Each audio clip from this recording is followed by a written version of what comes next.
Hello. Today I'm going to show you how to replace your windscreen wipers on your Mazda CX-5.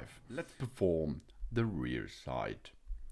Here we are at the rear side of your car, and we are going to replace now the rear windscreen arm.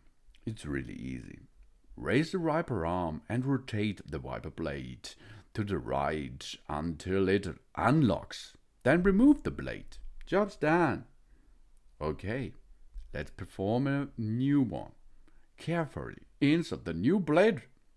Then install the blade assembly in the reverse order.